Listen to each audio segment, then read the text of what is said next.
بسم اللہ الرحمن الرحیم والصلاۃ والسلام علیکہ یا سیدی یا رسول اللہ وعلیٰ آلہ وصحبہ یا سیدی یا حبیب اللہ۔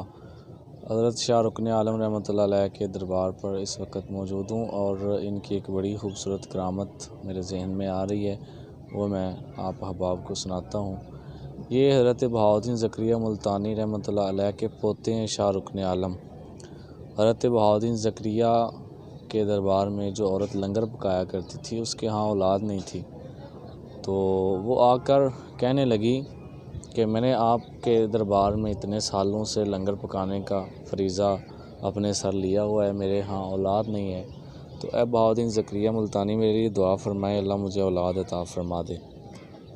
آپ نے نظر اٹھائی لوح محفوظ پہ، اس کی قسمت کو دیکھا، اسے کہنے لگے کہ اے بیٹی تیری نصیب میں، تیری قسمت میں اولاد اللہ نے لکھی نہیں ہوئی، کوئی بچہ نہیں اللہ تعالیٰ نے تیری قسمت میں لکھا ہوا۔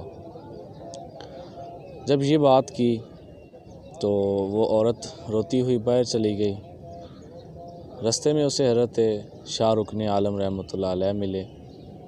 آپ کو اس نے اپنا جب روتا ہوا چہرہ دکھایا تو انہوں نے روک کر پوچھ لیا کہ آپ کو کیا ہوا ہے، آپ کیوں رو رہی ہیں؟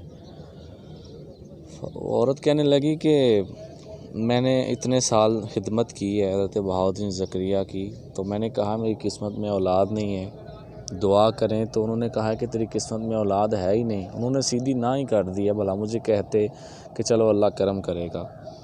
حضرت شاہ رکن عالم رحمۃ اللہ علیہ فرمانے لگے کہ میرے دادا جی کا تو دربار وہ ہے جہاں لوگ روتے ہوئے آئیں تو ہنستے ہوئے جاتے ہیں، اور تو روتی ہوئی جا رہی ہے، تجھے پھر مانگنا ہی نہیں آیا، تو دوبارہ جا اور ان کو جا کر کہہ کہ میرے لیے اولاد کی دعا کریں۔ وہ کہیں گے کہ اس قسمت میں نہیں ہے، تو کہنا کہ اگر قسمت میں ہوتی تو پھر میں آپ کو کیوں کہتی، آپ کو اس لیے کہہ رہی ہوں کہ قسمت میں نہیں ہے، آپ دعا کریں۔ عورت دوبارہ آئی، آ کر حضرت بہاؤالدین زکریا رحمۃ اللہ علیہ سے کہا دعا مانگیں اولاد کی۔ آپ فرمانے لگے کہ میں نے لوح محفوظ پر دیکھا ہے تیری قسمت میں اولاد نہیں ہے۔ کہنے لگی اگر قسمت میں ہوتی تو پھر آپ کو کیوں کہتی کہ آپ دعا مانگیں؟ آپ فرمانے لگے یہ جملے تیرے نہیں کسی اور کے ہیں، تجھے کس نے کہا ہے کہ اس طرح کہنا؟ کہنے لگی مجھے شاہ رکن عالم نے کہا ہے۔ تو اس وقت ان کی عمر تقریباً 8-9 سال تھی۔ تو حضرت بہاؤالدین زکریا فرمانے لگے وہ تو بچہ ہے۔ عورت اٹھ کر آ گئی، رستے میں دوبارہ شاہ رکن عالم ملے، کہنے لگے کیا کہا ہے دادا جی نے؟ اس نے ساری بات سنا دی۔ آپ فرمانے لگے تو پریشان کیوں ہوتی ہے، انہوں نے کہہ تو دیا ہے کہ بچہ ہے، انہوں نے کہہ دیا ہے کہ بچہ ہے۔ اور کہنے لگی انہوں نے آپ کی بات کی ہے کہ وہ تو بچہ ہے۔ کہنے لگے نہیں مائی جا، تو اپنے گھر چلی جا، تجھے اللہ بیٹا دے گا، جا چلی جا، تو اس یقین کے ساتھ جا کہ تیرے ہاں اولاد ہوگی، انہوں نے کہہ دیا ہے بچہ ہے، تو چلی جا۔ وہ چلی گئی۔ کافی عرصے کے بعد اپنے بیٹے کے ساتھ حضرت بہاؤالدین زکریا کے دربار میں آئی، آپ کو ملی تو آپ نے کہا یہ بچہ کس کا ہے؟ عورت کہنے لگی کہ میرا اپنا ہے۔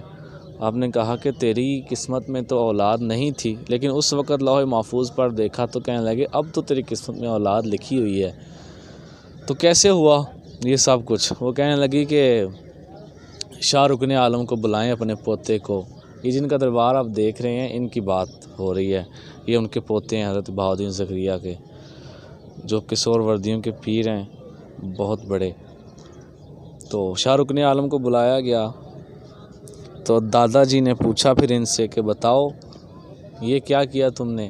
تو آپ کہنے لگے کہ دادا جی آپ کے دربار سے وہ عورت روتی ہوئی جا رہی تھی، تو میں نے اللہ تعالیٰ سے دعا مانگی، جب میں دعا مانگ رہا تھا تو میں نے دیکھا کہ ہماری ہی ایک مریدنی، ہماری ہی ایک عقیدت مند دلی شہر کے اندر، تو اس کی میں نے قسمت کو دیکھا تو اللہ تعالیٰ نے اسے جوڑے کے 2 بیٹے دینے تھے، تو میں نے کہا کہ یا اللہ دادا تو میرا ایک ہی ہے، اور اس سے عقیدت رکھنے والی ایک عورت کو ایک بچہ بھی نہ ملے اور ایک کو 2 مل جائیں، تو اس طرح کر، دونوں کو ایک ایک دے دے، دونوں کو تقسیم کر دے، تو اس کی قسمت سے ایک بچہ اس کی قسمت میں ڈال دے۔ تو اللہ تعالیٰ نے پھر اس طرح ایک بچہ اس عورت کی قسمت میں لکھا اور ایک اس دلی کی جو آپ کی مریدنی ہے اس کو اللہ تعالیٰ نے عطا فرمایا. یہ ایک بڑی خوبصورت کرامت تھی.